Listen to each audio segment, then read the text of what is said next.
Hello again, cool people of the internet. Today, I want to talk about my starting build that I'll be doing when the game comes out. Diablo 4, that is.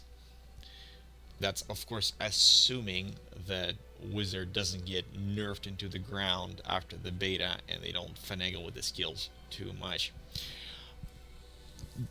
This build is something that, after, playing in the beta and experimenting with different skills and reading a little bit, I've figured out that this would be the way to go at the start, and hopefully, if you've seen my other videos about synergies and how the interaction between items and skills works, whether it's in Diablo 4 or in Diablo 3, you'll understand why I'm doing it this way. So, what I'll do is I'll go over the selection process for the skills for the first 26 skill points, because that's all we have available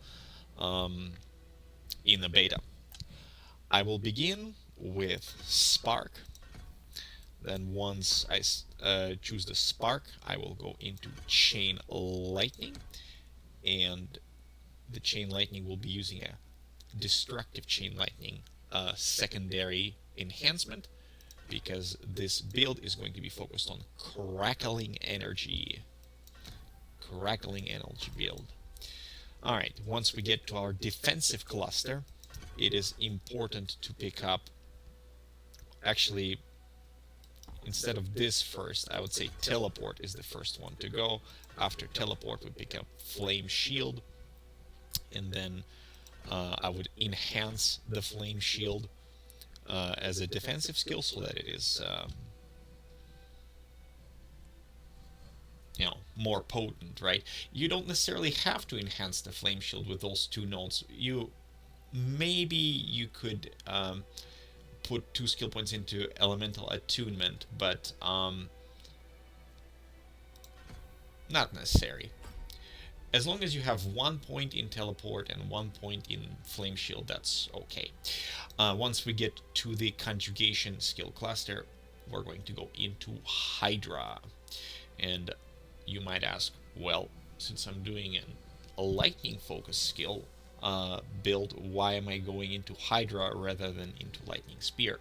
And that's because the lightning skills such as Spark and Chain Lightning are area of effect, while Hydra is single target.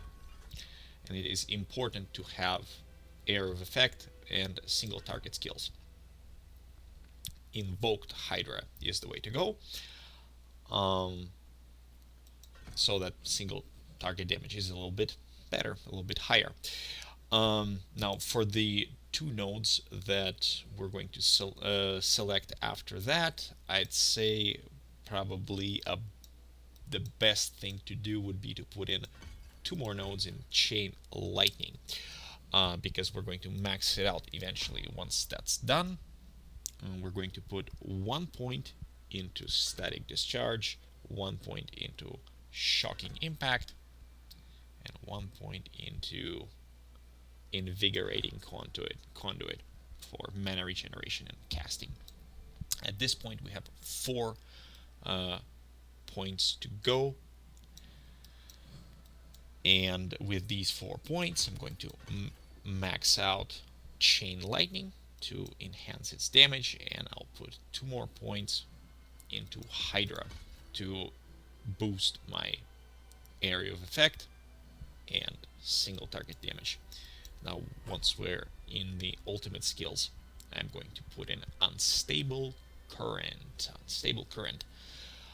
And it says, lightning conjures within you for 10 seconds whenever you cast a shock skill. A random core conjugation or mastery shock skill is also cast. Unstable currents increase your attack speed by 25%, and while unstable currents is active, crackling energy continually pulses and consumes no charges. So,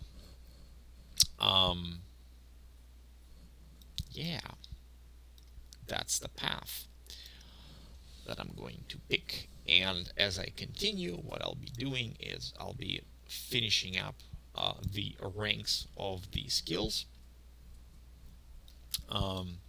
It is important to note that with the 7 points that we have left, what I'll certainly do, right? I'm going to max out Hydra, which is 1 point,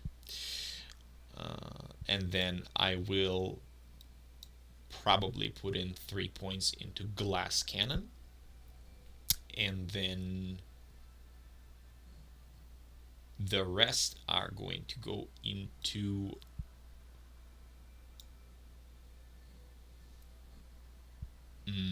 static discharge shock skills, yeah, because it's going to be crackling energy based, and then probably shocking impact. So 1 point into Hydra to make it 5 out of 5, then 2 points into here, 2 points into here, and might as well, get more mana, because why not? And then glass cannon until we get to this node.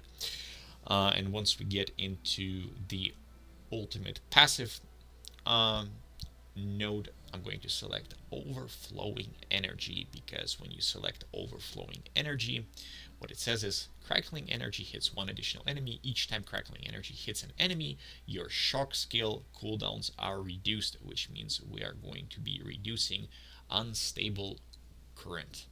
So, and as the unstable current is reduced in cooldown, we're going to be able to, well, wreck everything.